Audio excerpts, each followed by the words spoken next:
हो गया आप लोग का।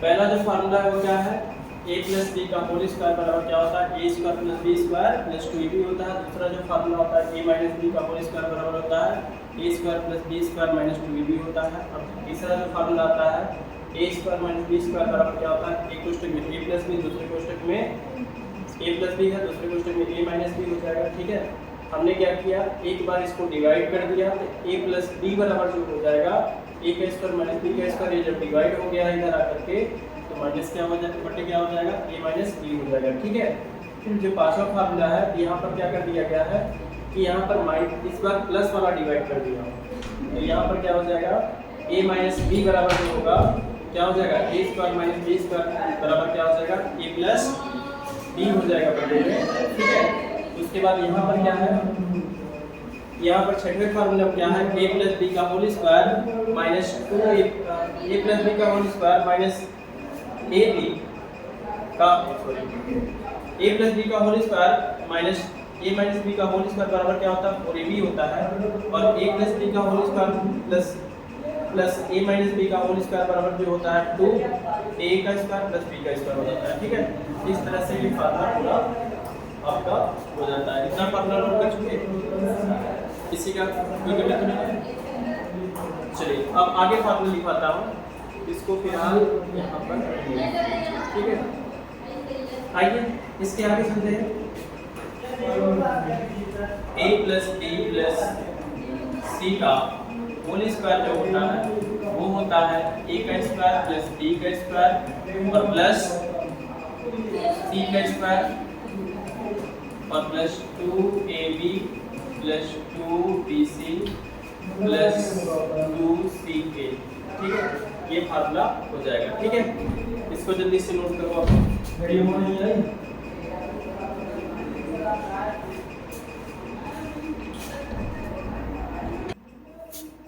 चलिए नेक्स्ट फार्मूला आते हैं। मान लेता हूँ हमारे पास क्या होगा, a प्लस बी माइनस सी का होल स्क्वायर हो, तो इसके बराबर होता है a का स्क्वायर प्लस b का स्क्वायर प्लस c का स्क्वायर माइनस 2a। यहाँ पर क्या हो जाएगा, प्लस होगा पहले, plus 2ab minus 2bc minus 2ca, ये हो जाएगा। अगर हमारे पास a माइनस बी प्लस सी का होल स्क्वायर हो तो बराबर होता है a का स्क्वायर प्लस b का स्क्वायर प्लस c का स्क्वायर और माइनस 2ab माइनस 2bc और प्लस 2ca। ठीक है, इस तरह से हो जाएगा हमारा।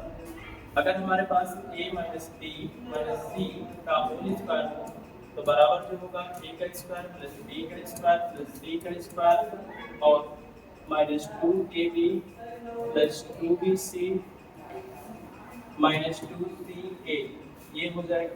ठीक है, अगर नेक्स्ट फार्मूला की तरफ चला जाए तो a प्लस b का जो होल क्यूब होता है वो बराबर होता है a का क्यूब प्लस b का क्यूब प्लस b कोष्ठक में a प्लस b, ये हो जाएगा आपका फार्मूला। ठीक है, क्यूब का फार्मूला यही होता है। ठीक है, अगर a माइनस बी का होल क्यूब का फार्मूला देखोगे तो बराबर जो होता है a cube minus b cube minus 3ab कोष्ठक में a माइनस b होता है। ठीक है, ये भी फार्मूला आपको याद होना चाहिए। ठीक है, यहाँ तक किसी को प्रॉब्लम नहीं होना चाहिए। और आगे बढ़ते हैं। इसी तरह से a का क्यूब माइनस b का क्यूब बराबर जो होगा एक कोष्ठक में a माइनस बी और दूसरे कोष्ठक में a का स्क्वायर प्लस b का स्क्वायर और प्लस ab होगा। ठीक है, अब यहाँ पर ध्यान से सुनिए, अगला फार्मूला किस टाइप का, अगर कंपटीशन टाइप का पूछा जाता है किस टाइप का पूछेगा तो यहाँ पर क्या किया जाता है, इसको डिवाइड कर दिया जाता है।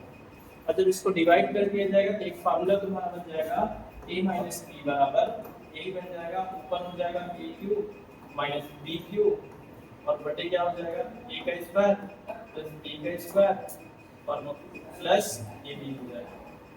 ठीक है, ये तुम्हारा बन जाएगा एक फार्मूला, नया फार्मूला बन जाएगा। ठीक है, इतना क्या करो, नोट करो जल्दी से, उसके बाद आगे बोर्ड साफ करेंगे। ठीक है। चलिए नेक्स्ट फॉर्मूले पे आते हैं।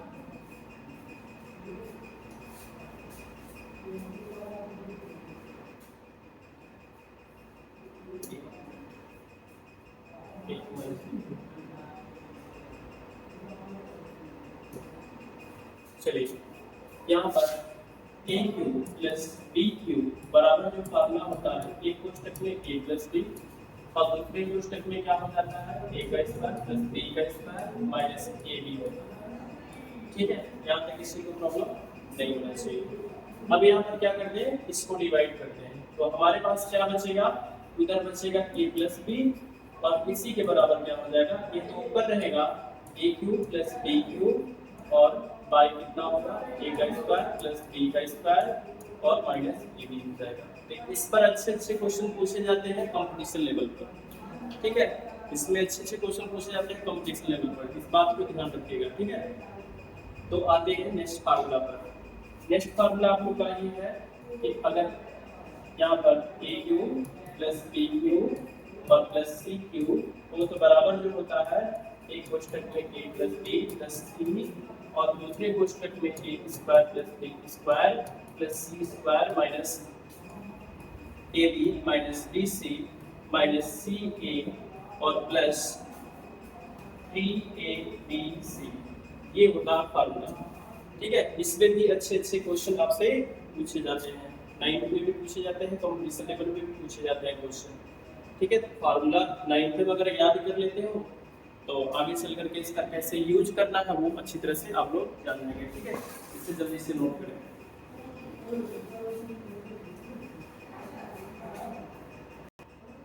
चलिए अब हम लोग यहाँ पर सीखेंगे क्या, गुणनखंड सीखेंगे। ठीक है, इस पर जितना भी क्वेश्चन आएगा इसमें गुणनखंड में जितना भी है और मैं डीपीटी जो बनाया हूँ करीब 400 क्वेश्चन का है, अगर उसमें सॉल्व करोगे तो हर फार्मूले का यूज है।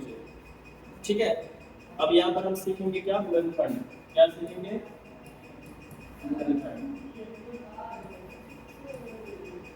गुणनखंड क्या होता है ये चीज हम देख लेते हैं। ठीक है, जैसे मान लेते हैं कि अगर हमारे पास 12 है तो 12 का गुणनखंड क्या हो जाएगा, 2 गुणे 2 गुणे 3 हो जाएगा, या तो आप ऐसे लिख सकते हैं 4 गुणे 3। तो ये होता है गुणनखंड। ठीक है, किसी भी पद को क्या करो, फैक्टराइजेशन के रूप में ला दो, उसी को कहते हैं गुणनखंड। अगर इसी तरह से हम क्या कर ले, एक एग्जांपल ले लिया जाता है तो इस प्रकार करना होता है। तो यहाँ पर बीजगणित की मतलब गुणनखंड सीखना है आपको। ओके, तो मान लेता हूँ कि अगर एक्स स्क्वायर हो प्लस 5x हो प्लस 6 हो, ठीक है, तो इसका गुणनखंड कैसे किया जाता है ये देखते हैं। अगर कोई बच्चा पहली बार पढ़ रहा है वो भी ध्यान से देखेगा, जो पहली बार नहीं पढ़ रहा है वो भी ध्यान से देखेगा। इसको क्या किया जाता है, जो एक्स स्क्वायर ये होता है क्या, एक्स स्क्वायर, और इसके पहले क्या है, इसका गुणांक कितना है, 1 है। जब कुछ भी ना मिले वहां पर क्या होता है, एक छुपा होता है। ठीक है, ये क्या होता है, छुपा होता है। अगर मैं बात करूं कि अचर पद कौन सा है, ये अचर पद है क्या, जिसका मान फिक्स है, ये 6 ही रहेगा, 6 के अलावा कुछ बदलेगा नहीं। तो अचर पद ये है, एक्स स्क्वायर का गुणांक ये है। तो एक्स स्क्वायर का जो गुणांक हो उसे लिख दो और जो अचर पद है उसे लिख दो 6 और गुणा कर दो, बराबर क्या हो जाएगा, 6 हो जाएगा। क्या हो जाएगा, 6 हो जाएगा। अब इस 6 का ऐसा फैक्टर बनाओ कि अगर यहाँ प्लस है तो जोड़ने पर क्या होना चाहिए, x का गुणांक आना चाहिए।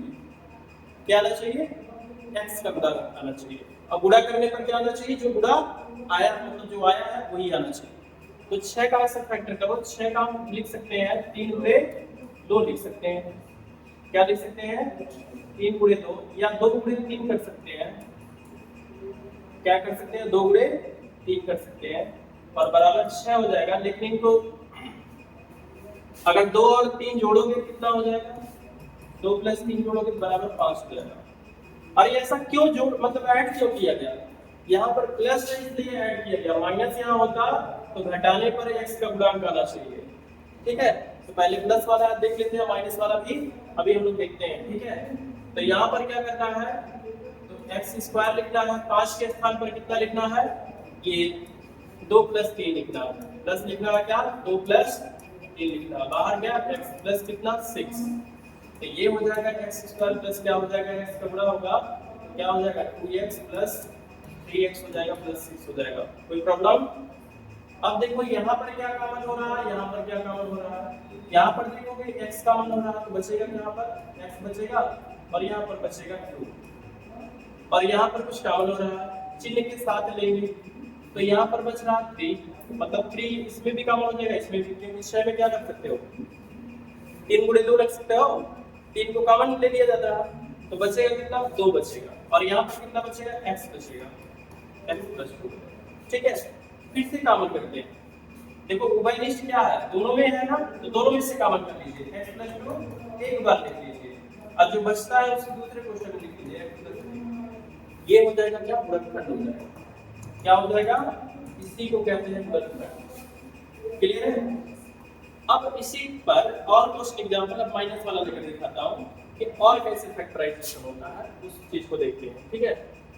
आइए चलिए एग्जांपल ले लेते हैं, जैसे मान लिया जाए हमारे पास क्या हो जाए x स्क्वायर और प्लस 5x हो जाए और माइनस 6 हो जाए। अब इस क्वेश्चन को कैसे सॉल्व करोगे, अब ये प्रॉब्लम आता है, इसका भी क्या करना गुणनखंड ही करना। अब यहाँ पर माइनस है, क्या माइनस है, अब मेरी बात सुनिए, x स्क्वायर का गुणा 1, तो पहले लिखोगे 1 गुणे कितना आ जाएगा 6 लिखोगे, चिन्ह नहीं लोगे तो बराबर क्या हो जाएगा 6 होगा। 6 का ऐसा फैक्टर करना है कि घटाने के बाद कितना आना चाहिए 5, अब गुणा करने के बाद कितना आना चाहिए 6 ही आना चाहिए, तो ऐसे कर सकते हो 6 गुणे कितना 1 बराबर कितना 6। हम जरूरत के हिसाब से फैक्टर लेते हैं, क्या करते हैं जरूरत के हिसाब से, हमें जो मतलब लाना है यहाँ पर उस हिसाब से मैं फैक्टर करता हूँ। ये 3 गुणे 2 भी हो जाएगा, लेकिन वो क्या है ऐसे भी लिख सकते हो, 3 गुणे 2 भी लिख सकते हो, लेकिन 3 में से 2 जाएगा तो क्या हो जाएगा 1 बचेगा, तो यहाँ पर 1 तो है ही नहीं, तो ये नहीं लेना, मतलब गुणा करने पर 6 होगा, लेकिन 3 में से 2 करोगे बराबर कितना हो जाएगा 1 हो जाएगा, ये तो यहाँ पर आएगा ही नहीं, आ रहा है 1 है क्या, उसके स्थान पर नहीं लिख सकते हैं, लेकिन हाँ ऐसा है कि 6 माइनस 1 करेंगे तो बराबर क्या हो जाएगा 5, तो कौन सा फैक्टराइजेशन लेना है ये वाला लेना है, ठीक है। अगर चिन्ह माइनस है तो माइनस ही करके आना चाहिए, इसका फैक्टर जो होना चाहिए गुणा होना चाहिए, जो गुणा है वो 6 होना चाहिए और घटाने के बाद कितना आना चाहिए 5 आना चाहिए, लेकिन इसमें जो आ रहा है 1 लेकिन इसमें आ रहा है 5, इसलिए 5 के स्थान पर 6 माइनस 1 रखेंगे, क्या रखेंगे 6 माइनस 1 रखेंगे, ठीक है।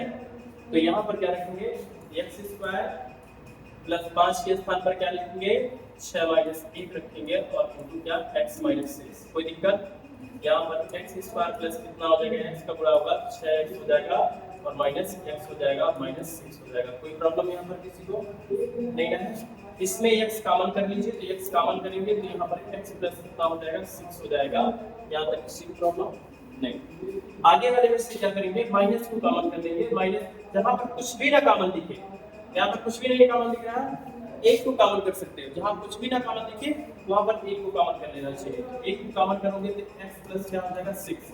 अच्छा ऐसा क्यों हो रहा है, क्यों प्लस आया, जब माइनस 1 का गुणा x में करोगे तो माइनस x हो जाएगा, माइनस का गुणा प्लस में करोगे तो माइनस प्लस माइनस हो जाएगा, माइनस 6 आ जाएगा, नहीं रिवर्स जाने पर ये चीज मिल जा रहा है, कोई प्रॉब्लम।